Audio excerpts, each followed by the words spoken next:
I studied some neuro-linguistic programming a few years ago, and there's this interesting baseline framework that the Lord recently brought back to mind for me. It's cause and effect. And the premise of this NLP framework assumes as true in all of life that you are either at the effect of things that happen to you or you're at the cause of them. So to be at the cause means you own and take full responsibility for your experience. And to be at the effect is, well, it's the opposite. So I tend to think of that along the lines of having a victim mentality, even if the circumstances aren't necessarily bad. Now, many of us live our lives every day at the effect, whether we're aware of it or not. And we can see this play out whenever we make excuses. Now, this is a very common, it's a very prevalent trap that the Lord is dealing with me about, which I'd like to share with you today. So if you are ready to break free in your life, to come out from under the excuses that have kept you from being successful, whatever that means to you, it's time to dig in.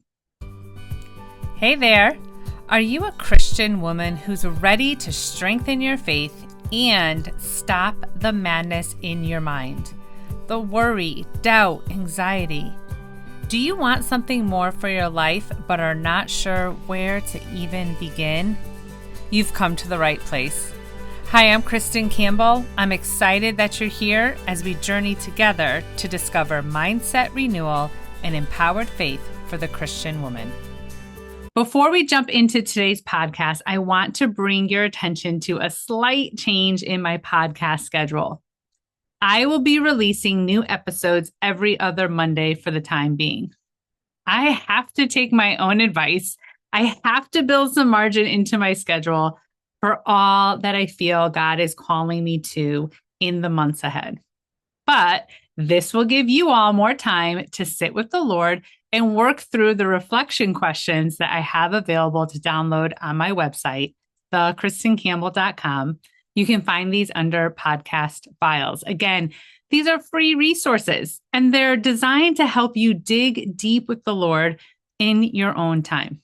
So I hope you have a chance to check those out, and I hope that you will continue to join me every other Monday. I truly appreciate you. So let's get to today's topic. Are you willing to do what it takes to get where you are asking God to go? Now, this is a hard lesson that I'm learning and walking through as well. So I want you to know you're not alone in this. I saw this clip on Insta the other day, and there was this woman, Danielle Strickland. She was speaking somewhere. I don't know exactly where, but she said that she decided to go through the Bible and to look at all the questions that Jesus asked people, because he asked more questions than he gave answers. So she thought she would take those questions into her time with the Lord and answer them as if he were asking her specifically. Danielle, who do you say I am? Kristen, what do you want me to do for you? Etc., etc. Well, I thought, okay, that is a really cool idea. I want to give it a try. And have you ever had an idea that sounds really great in the moment? You're really excited about, you're just ready to go right up until the time to actually do it? This was one of those for me. It is a great idea if, and the key here is if, you are truly ready to answer the Lord. Apparently, I wasn't, because I couldn't answer any questions. I just sat there, kind of lost. It's like all of a sudden, when faced with the reality that God was waiting on me for an answer, I went blank. And that is, in fact, the reality for many of us. God is waiting on us for our answers to his questions, to his calling to us. And I don't think many of us are ready to give an honest account with no excuses attached. See, when we get before the Lord, there's this spotlight on us alone. And it's not that he won't listen to our excuses or our circumstances or our frustrations, but when he speaks to us, when he's asking of us, it's about us alone, our hearts, our thoughts, our actions or inactions. And that is often very hard to sit with and to answer. I don't believe I'm alone in this. And in fact, I'll challenge you to try it this week. Sit with the Lord and answer the questions he's asking without bringing anyone else into the conversation. Now, I struggled. I had to set it aside. It was more than I could tackle in that moment. Yet the Lord held me to my original desire, my saying that I wanted to do this. And he often will do that. God means what he says, right? Now, he's long-suffering with us. He's abundant in grace. But just as he keeps to his word, we as followers, we need to keep to our word. So the Lord didn't let me off the hook here. And he held me to one question in particular. I'm sure the rest are lining up for their turn, so stay tuned. But the question he held me to was, do you want to get well? And this is from the story of where Jesus encounters the man at the pool of Bethesda. And I'm going to read it to you from John 5.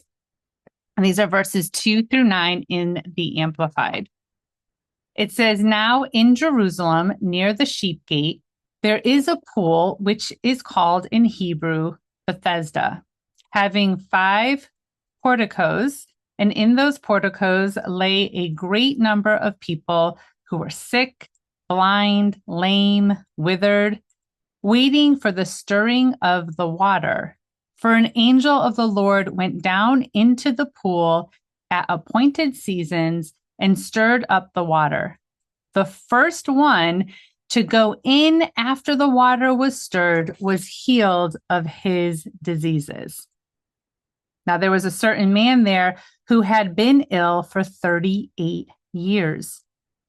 When Jesus noticed him lying there helpless, knowing that he had been in that condition a long time, he said to him, do you want to get well?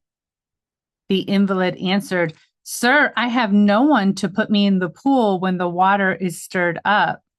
And while I am coming to get into it myself, someone else steps down ahead of me.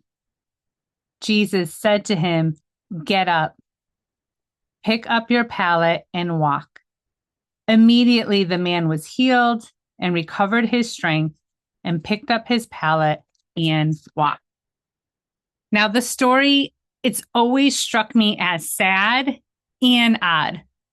It's sad that this man was always getting beat out to get into the pool, but it's also odd because how, after so many years, did he not figure out a way to get it done? Or did he not quit, just leave? He had to have some glimpse of hope to stay. Or maybe he just got comfortable in the position he was in, laying near the pool, yet never quite getting in. Now, looking closer at the story and reflecting deeper, I can see myself in that man. There are many things that I wish would happen for me, that I wait by the pool, so to speak, so I can get my chance, yet I don't ever quite make it. Someone, something always seems to get in my way, and I return to my mat. Excuse after excuse. Comparison, lack, busyness, doubt, fear. I mean, who am I to judge this man when I've been doing the same thing in a different setting? Wishing, hoping, dreaming, yet laying defeated, slightly off to the side of where I actually need to be in order to be successful. Placing blame on others on external circumstances, on my own false beliefs and limiting mindsets. Now, this awareness has been hitting me more and more lately. And this is often how the Lord works.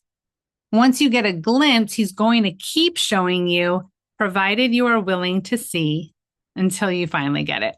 And he does this in so many different ways. There was one night, my husband and I were getting so frustrated with one of our sons.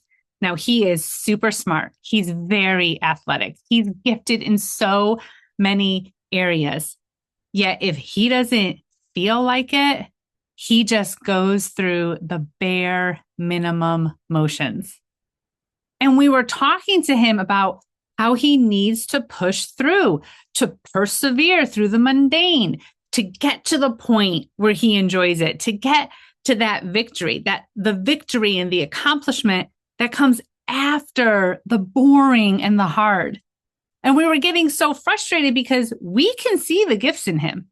We see the talent. We see the potential. We see his very own desires. And we see how he is his own obstacle. As my husband and I were talking, I could sense God give a little to me. I do the exact same thing. Can anyone else relate? I don't know exactly what the man at the pool was thinking or feeling. I can imagine it's not that different from what you and I experience. Maybe he was discouraged after the first few times that he didn't make it. Maybe that discouragement grew in his heart and he started to believe, even just slightly, that he wasn't ever going to come in first and get healed. So his efforts relaxed a bit. Maybe over time he felt rejected and abandoned because people around him saw him suffering, yet didn't offer to help. That victim mentality creeping in. Or maybe it was his pride that kept him from asking for help. Perhaps he got bored with sitting so close to the edge of the pool where he could quickly slide in when the angel came, because maybe the socializing didn't happen there. Maybe he didn't want to miss out. Perhaps he grew comfortable in the community that he found himself a part of, even if it wasn't where he ideally wanted to be. Now, I can relate to every single one of those possibilities. I mean, can't you? Hey, friend, can I pause for just a moment? If you've been feeling stuck, overwhelmed, or unsure of your next step, you don't have to figure it out alone. I offer a complimentary discovery coaching session. It's a confidential, no obligation space where we can explore what's holding you back and what moving forward could look like with greater clarity and freedom. This is simply a conversation, a safe place to process, to breathe, to discern what God may be inviting you into next. If that sounds like something you need, you can sign up at thekristencampbell.com. I would truly love to connect with you. Now, let's get back to today's episode. So when Jesus asked him, "Do you want to get well?" it seems like, duh, God. But God's questions always go deeper than our first assumption. Jesus was really asking, hey, are you willing to do what needs to be done to get healed? Are you willing to believe that it will happen for you? Are you prepared to leave this comfort level that you're accustomed to so to go into the new realm I have for you? Remember, he was dealing with this infirmity for 38 years. So he developed an identity, whether he meant to or not, an identity that wasn't of God. Jesus was asking, are you willing to let that all go, to get uncomfortable, to do the work necessary? And it's usually more an internal work than external to get healed, to walk in this new identity. And Jesus asks each of us the same thing. Are you willing to let go of what you know to do what you need to do to get where you want to go, to become who you were created to be? The hard stuff, the lonely stuff, the boring stuff, the stuff that may get you rejected, the stuff that takes time, the stuff that takes discipline, consistency, perseverance, all things that this world has slowly made obsolete for us. Because see, God never intended that man to stay by the pool for the rest of his life in his excuses. That man had a purpose, a story to share, a gift to give the world. And God doesn't intend for you or for me to stay in our excuses either. He's given each of us a purpose to fulfill, a story to tell, a gift to give the world around us. Are we, myself included, are we willing to do what it takes to achieve it, or will we stay trapped in our excuses? Well, how do we break free? I'm going to read to you from Haggai 1, verses 4 through 6. And it says, "Is it time for you yourselves to dwell in your paneled houses while this house of the Lord lies in ruins? Now, therefore, thus says the Lord of hosts, consider your ways and set your mind on what has come to you. You have sown much, but you have reaped little. You eat, but you do not have enough. You drink, but you do not have your fill. You clothe yourselves, but no one is warm. And he who earns wages has earned them to put them in a bag with holes in it. Consider your ways and set your mind on what has come to you." Look at what you are currently doing. Specifically, look at the excuses you are using. And this is going to get messy. It's okay. It's necessary. You can't grow if you're not willing to get messy, to get uncomfortable and stretch yourself. What are your excuses? Write them out and really reflect on them. I like to ask, would they hold up in the court of heaven? Meaning, could you actually convince God that your excuse is legit? I can't. I haven't been able to yet. God is the God of the impossible. God is the one who makes a way where there is no way. So look at those excuses. Ask God to give you wisdom in how to overcome them, and he will. That's a promise he gives us in James 1:5. You will need to make some changes with your own beliefs, with your own mindsets, so that you can overcome the excuses. You're going to need to take some steps that feel big and challenging. Are you committed to do so? Now, listen, God is not going to withdraw his love from you if you decide you are not. Romans 8:38-39 tells us that nothing will separate us from the love of God. However, you will not be able to step into the desires of your heart, the ones God placed there to fulfill, if you are unwilling to do what he asks you to do. I'm going to say that again. You will not be able to step into the desires of your heart if you are unwilling to do what God is asking of you. I believe God is saying to me, to you, and to so many others today, get up. No more excuses. You've been in this place of infirmity long enough. No more discouragement. No more needing signs or wonders or clarity. Get up. Do the thing God placed before you. Now, I'll share, for me, that thing is letting go. I've said in the past, I have majorly struggled, and I mean, obviously, I still struggle some because it's coming up, with control. It was always my default mechanism for survival. Hypervigilance ruled my life for decades. I was trying to control all the variables, all the outcomes, all the players and the rules. And it kept me paralyzed on my mat. Now, I thought that all I was doing was helping, but it actually was keeping me from following the Lord's true plan for my life, the plan that actually leads to success. And instead, it kept me following after my own understanding. And that just led me to anxiety, to burnout, depression, discouragement, rejection. I mean, you name it. And here's the kicker. I blamed other people. I blamed life circumstances for my plan not coming together. I never considered my ways, my excuses, my mindsets, my beliefs to be the real issue. I wasn't willing to do the work that needed to be done because I was busy doing the work I thought would get me there quicker and better.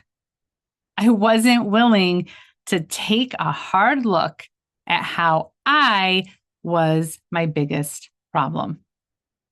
Do not rely on your own understanding. That's Proverbs 3:5. I relied on my understanding all my life of how to get from point A to point B, and I never arrived. The path is not ours to plan out, to lay out, to coordinate. I want to read these Proverbs to you. Proverbs 19:21 in the Amplified says, "Many plans are in a man's mind, but it is the Lord's purpose for him that will stand and be carried out." Proverbs 16:9 in the NIV says, "In their hearts, humans plan their course, but the Lord establishes their steps." Look, we're not really to plan how it all happens. We don't have the full picture. The path is simply ours to follow. So I need to let go of the lead and follow the Lord. And that is so difficult for me. Your challenge may be different, but I want to encourage you to face it with the Lord. Let's circle back as we finish up to that NLP baseline framework I started with, that cause and effect. Remember, the premise assumes it's true in all of life that you're either at the effect of things that happen to you or you are at the cause of them, meaning you own and you're 100% responsible for your experience. And when you are at the cause, you are then taking ownership of your choices, good or bad, and you enter a creative role in your life. You're causing things to happen. There's this empowerment that you do take on. But sadly, again, we tend to live at the effect more than not. Just lying on our mats, blaming others and circumstances. And if you're finding yourself using excuses, those are signals that you are living at the effect, that you are in the trap. Romans 8:37 tells us that we are more than conquerors in Christ Jesus. So taking ownership, taking responsibility for our choices, whether we consider them good or bad, it frees us from the trap of excuses. And then we can go on to make the changes as the Lord directs, to grow, to learn, to succeed as we follow the Lord's lead. And it's going to take a reframing of how we perceive our situations. Are we living under the effect of our excuses, or are we living under God's powerful, creative leading? You have a choice. Now it's time for all of us to consider our ways. And I want you to know that God is faithful to take you through the process victoriously. He is for you. And when he shows you something within yourself that is actually hurting you, he's doing it so that you can be healed and whole and freed from those things. Jesus died to set you free, not just from the penalty of sin, which is eternal death, but also from the entrapments of the enemy here on earth. I am confident that if you are willing to consider your ways and ask the Lord to show you the areas where you are your own obstacle, you will find greater freedom in your life. Be blessed. Thank you for listening to today's podcast. I hope you walked away a little stronger in your faith and freer in your mind. You are so loved. If you like this episode, share it with a friend. Leave your ratings and reviews, and engage with me on social media. I'd love to hear from you.